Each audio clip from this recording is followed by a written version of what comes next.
The heads of the organisations has nominated a representative. That's the way the disciplines work. And in nominating those representatives, they've met now 2 or 3 times, Jim? Twice. And started to nut out some of the really important opportunities that there are that people wish to bring to the table. So these are our health services priorities as well as our researchers' priorities. And that group is equally balanced across researchers and people who are responsible as the curators and the data collectors in our individual organisations. The other opportunity we've now got is to integrate very much with a pretty extraordinary capacity at Monash University, which many of us don't know about. And I remember, Steve's in the front here, but I remember over at the cafe at the university, what's that one on the ground floor?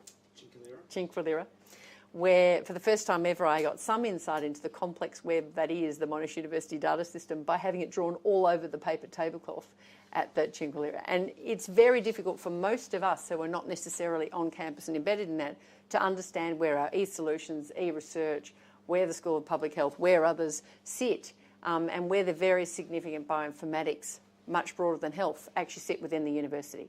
So actually the body of work around strategically realigning that is being led by Anne Smith, who's going to talk to us a bit today around what the opportunities are, but also the opportunity to engage much more across faculties. So John Whittle, who's our new Dean of IT, I got that right, yes, who's actually not quite started yet, but is in the country. Yes, so in fact we've got the opportunity, we've nabbed him while he's here before he goes back again and then starts soon. So that we've got opportunities to bring other faculty expertise, including the Faculty of IT, the Faculty of Law around the whole issue of governance and the fact that it's so difficult for us to share our data at the moment. Surprisingly, social scientists and the ability to integrate and engage our clinician colleagues around improving the quality and the use of the data that we have. So being able to bring all those faculty platforms to our health services and then to create something for you so you as clinicians and researchers can actually access that data in a meaningful way and use it. Because at the moment, I'm going to venture to say it's a dog's breakfast, and anybody who wishes to disagree with me, please be welcome. So the registries are very different, but for the majority of health data, it's really not very useful at all. And we have nothing like the very sophisticated systems that are available overseas. Belinda put me onto the FAR Institute, and they are far surpassing us. And not only that, they've learnt what not to do.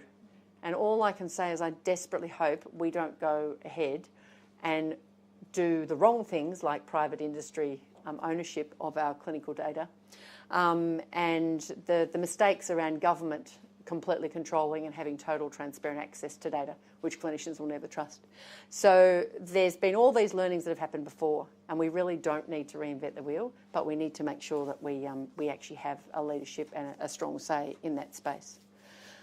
So on that note, again, I'll just give you a quick opportunity if there's any questions.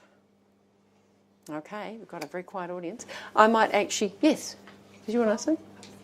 I was going to ask about I don't know if it's appropriate here, the electronic medical records that were being implemented in Monash Health and how that fits very critically here. So each one of the health services has a representative around the table. Several of the health services already have Cerner health records. Luckily for our partnership, everyone will have Cerner. Monash Health is on its implementation journey at the moment. Eastern and Peninsula, they're all at different levels. Alfred already has it. Our private health partners don't yet. But the opportunity here is to do simple things like actually align the actual minimal data set that we collect across all of our health services. And that's not done currently in Australia. So the ability to say these are the key defined minimal data points, being very clear that we're limiting ourselves to those, that are clinician-led and strategic and meaningful, and we can actually collect them across all health services. So there's opportunities to do it down to that micro level and then to look at things like improving the quality of those data points that we're doing. So that's really a very important component. Yes, Belinda, did you know that the Commonwealth just released a tender to improve the quality of the health data? Yes. It would be very important for Monash partners, I think, to be involved in that. The big challenge at the moment, John, is that there is so much interest and activity around data, the left hand's not speaking to the right hand, as you would know. There's a lot of private industry that's coming in here, there and everywhere. Individual health services are being lobbied for access to their health data with money attached. Primary care is in exactly the same situation. The groups that own primary care at the moment believe they own the data and are looking at selling it. In fact, they currently do. So there's all sorts of problems. Yes, Jim? It's probably also worth adding that primary care is way ahead of the hospitals in Absolutely. terms of electronic data. And as the hospitals move to consistent electronic data, the opportunities for linkage of primary care data throughout the health continuum is really going to skyrocket, either at a Monash Partners level or through the My EHR level. The proof of principle projects have already been conducted, led by Inner Eastern Medicare Local, now Eastern Primary Healthcare Network and Eastern Health, which I think provides some good opportunities to learn from. And a lot of the other health partners are very keen to learn from those opportunities and build on that. That particular project especially is around hospital readmission prevention. And it's one of those scenarios, if they can do it, we can learn from that and do it too. So there is some opportunities. Plus, yes? I was wondering, on that you had with all the arrows, one of the things was commercial investment as well. But then that's not on that list here. Is that just, do you still want it, or you? Personally, we will take any investment that will come our way. Interesting, very good point. It hasn't been a priority to date in terms of, I'll be honest, at the moment, there's a lot of interest in this concept of a platform. In fact, I'm presenting to the Department Secretary of Health next week and to all of the heads of the department in the Federal Health Department. They requested that and have helped shape the pitch. But there's a very strong interest in this, primarily in terms of integration of the sort of health system. I've made the point that they are missing what, in fact, the NIHR and others have already picked up on, which is there is these valleys of death across the whole continuum, and they need to focus on all of that, not just the health system component. There's a very brief mention of commercialisation in the priorities document, but the priorities document is very health system focused.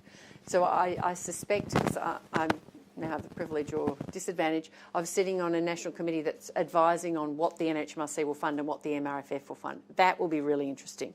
But if the NHMRC in the end ends up focusing primarily early translational research, it still has to address those infrastructure platform barriers around moving across the translation, and that will critically need partnership with industry.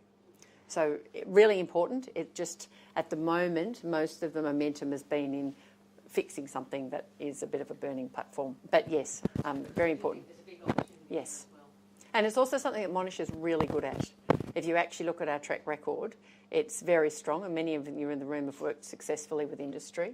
So it's definitely something we would take on board. It just hasn't quite hit the radar as yet. All right. Gillian, who's up the back there, you won't miss, and Laura, who's emailed you all. If you just email back to any of those email contacts, then we will send you the slides, exactly those. Yeah.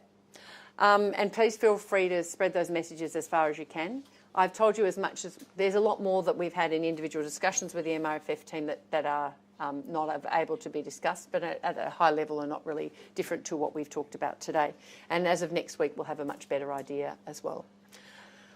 So on that note, I'm going to ask Ian Smith to come and have a quick chat to you about the really important job he has aligning the expertise and capacity and future directions around data, much broader than health, but the data infrastructure at Monash University.